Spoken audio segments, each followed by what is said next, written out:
మిమ్మల్ని కనీ పెంచి అప్పులు చేసి స్కూల్ ఫీజులు కట్టి తిండి పెట్టి మిమ్మల్ని పెంచిన మీ నాన్న అప్పటికప్పుడు చనిపోతే మీ పరిస్థితి ఏంటి? ఏంటి సార్, ఏంటి అట్లా మాట్లాడతారు కదా, భయం వేస్తుంది కదా. మీ ఇంట్లో మీకు అన్నం పెట్టే మీ నాన్న చనిపోతే భయం వేస్తుంది, దేశానికి అన్నం పెట్టే రైతు చనిపోతే మీకు భయమేదా అండి? సార్, డెవలప్మెంట్ అంటే స్మార్ట్ సిటీలు, మెట్రో ట్రైన్లు, 4G నెట్వర్క్లు కాదు సార్. రోజు మీ ఆకలి తీర్చే రైతుకి అన్నం దొరకడం సార్.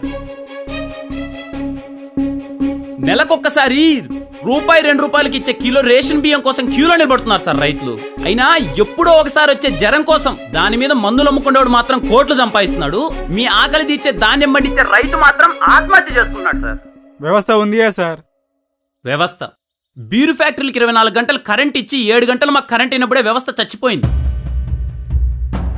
కాండోమ్ ప్యాకెట్లకు ఎంఆర్పీ రేట్లు ఇచ్చి మా బతుకులకు ఎంఆర్పీ రేట్ అయినప్పుడే చచ్చిపోయిందండి వ్యవస్థ.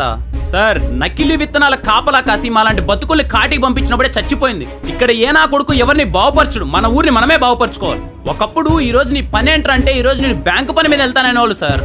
అలాంటి పనిని నిమిషాల్లో అయిపోయేలా చేశారు సార్. మీరు ఒక్కసారి ఆలోచించండి, మీరు కళ్ళు మూసుకొని ఒక్కసారి ఆలోచించండి. మీ ఊరికి వెళ్ళి మీరు వ్యవసాయం చేస్తే మీ ఊరిని ఎలా మార్చగలరు?